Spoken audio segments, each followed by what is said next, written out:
जगानी पड़ेगी उनके अंदर। उन्हें ये बताना पड़ेगा कि ये आपकी जिम्मेदारी है। आपको अगर अपने बच्चों का भविष्य चाहते हैं, आप अगर अपने बच्चों के बारे में सोचते हैं कि हमारे बच्चे पढ़ें लिखें, अच्छा शिक्षा प्राप्त करें, तो आपको अच्छे संस्कार देने होंगे।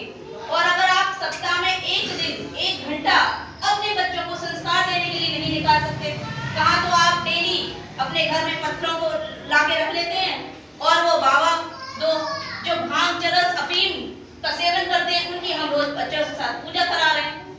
तो हमें अब क्या चाहिए? तो कितना अच्छा देखिए आपके यहाँ माहौल है, कितना बड़े बुजुर्गों ने सभी ने व्यवस्था बनाई है।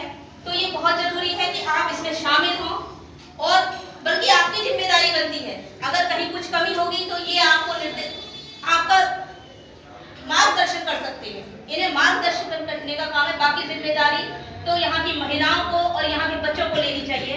और आप सबसे भी मेरा यही निवेदन है कि आप अपनी जिम्मेदारी में आराम करने का, हमारा तो घर में खाना बनाने का काम है, लेकिन खाना भी बनाना है। जैसे आपको अगर वो क्या नवरात्रे जब चलते हैं तो सुबह सारी पूजा करने के बाद में महिलाएं खाना भी बना देती हैं और पूरे दिन उपवास भी रख लेती हैं। तो ये आपकी इच्छा शक्ति के ऊपर डिपेंड करता है।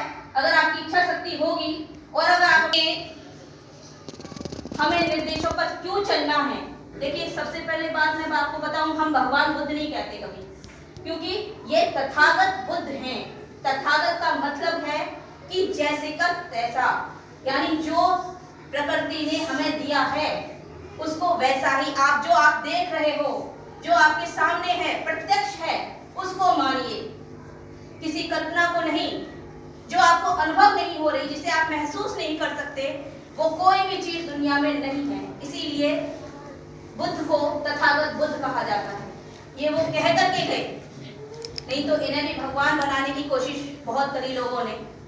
और उससे भी बड़ा उदाहरण बाबा साहब भीमराव अंबेडकर जी हैं और उनकी जो 22 प्रतिज्ञाएं हैं।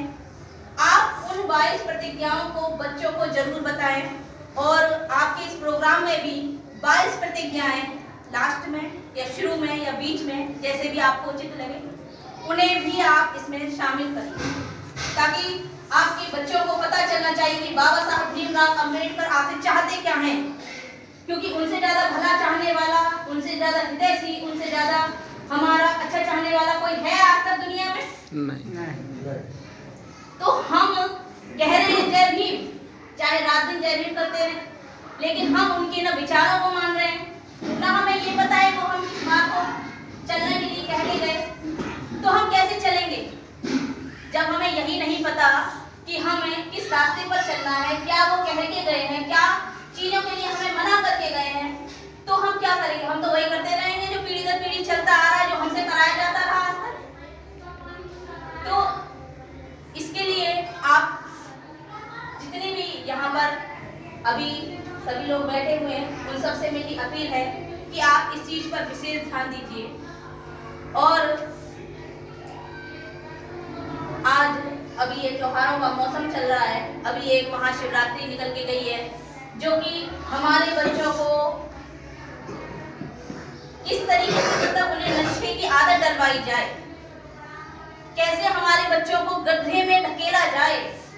ये जितने भी त्योहार हैं, ये इसी का एक तरीके से आपकी तैयारी कराई जाती है। साल में कितने त्योहार आते हैं आप देख लीजिए, और हर त्योहार का एक से बढ़कर एक है कि आप कैसे अपने बच्चों को गड्ढे में ढकेलेंगे, उनको तैयार करेंगे गड्ढे में ढकेलने के लिए।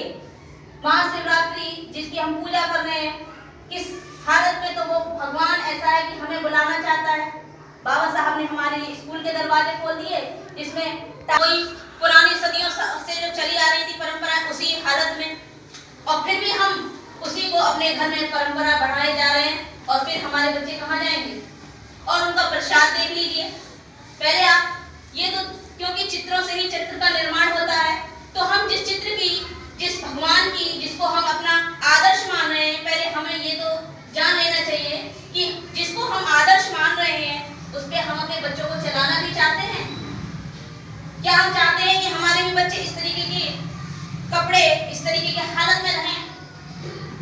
और अगर चाहते हैं तो आप लोग जरूर करिए उस काम को, लेकिन अगर आप चाहते हैं कि आपके बच्चे बाबा साहब की तरह बाबा साहब के बताए हुए रास्ते पर चलें और उनको जो 22 प्रतिज्ञाएं हैं उनको भी पालन करना होगा। और आपसे सिर्फ अभी ये मेरी एक थोड़ी सी अपील कि जितने भी त्योहार हैं, अभी आ रहा है आपका होली, ये महाशिवरात्रि से भी बढ़कर के है। किस तरीके से आपके बहू बेटियों की इज्जत बेइज्जत करी जाएगी, कैसे आपके बच्चों को नशे में ढकेला जाएगा, ये इससे भी एक जो भी महाशिवरात्रि गया है इससे भी एक कदम और बढ़कर की है। और जितने भी त्योहार हैं इन शब्दों से ही पता चलता है, त्योहार यानी त्यों माने तुम्हारी, हार माने हमारी ही जो हार हुई उसी को सेलिब्रेट करते हैं मनुवादी लोग और हमसे भी सेलिब्रेट करवा रहे हैं। साधु साधु साधु। तो आप सभी से मेरी अपील है कि आप होली का बहिष्कार करें, सभी त्योहारों का बहिष्कार करें और अपने जो महापुरुष हैं उनको जाने, उनको माने और उनके बताए हुए रास्ते पर चलें। इसी के साथ मैं अपनी वाणी को विराम देती हूँ। सभी को नमो बुद्धाय जय।